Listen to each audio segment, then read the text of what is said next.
বন্ধুরা, আমি তুলি আমার চ্যানেলে সবাইকে স্বাগত জানাই। আমি আজকে বানাবো পটল পাতার বড়া বা পলতার বড়া রেসিপি। এর জন্য আমি পলতা পাতা নিয়েছি।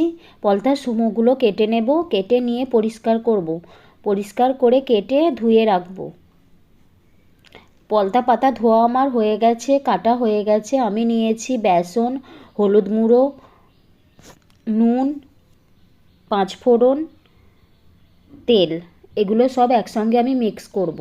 কড়াইতে আমি তেল গরম করতে দিয়ে দিয়েছি।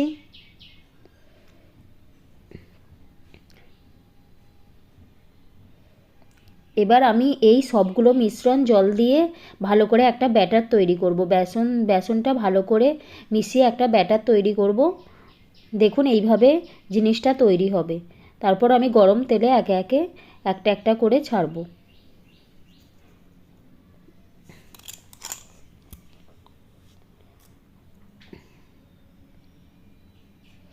পলতা পাতার বড়া যাদের মুখে রুচি নেই, তাদের রুচি আনার জন্য পলতা পাতার বড়া অসাধারণ। জ্বর হলে মুখটা খারাপ হয়ে যায়, অনেক সময় কিছু খেতে ভালো লাগে না, তখন এই পলতা পাতার বড়া খেলে মুখটা খুব ভালো হয়ে যায়। প্রথমে আমি ইন্ডাকশানটা আস্তে দিয়ে ভাজবো, তারপর লাল লাল লাল করে ভাজার জন্য এটাকে আমি জোর দিয়ে দেব। দেখুন আমার পলতা পাতার রেসিপি তৈরি হয়ে গেছে। এটা খুব গরম ভাতে খুব ভালো খেতে লাগবে। আমার এই রেসিপিটা যদি ভালো লাগে লাইক করো, সাবস্ক্রাইব করো এবং শেয়ার করো।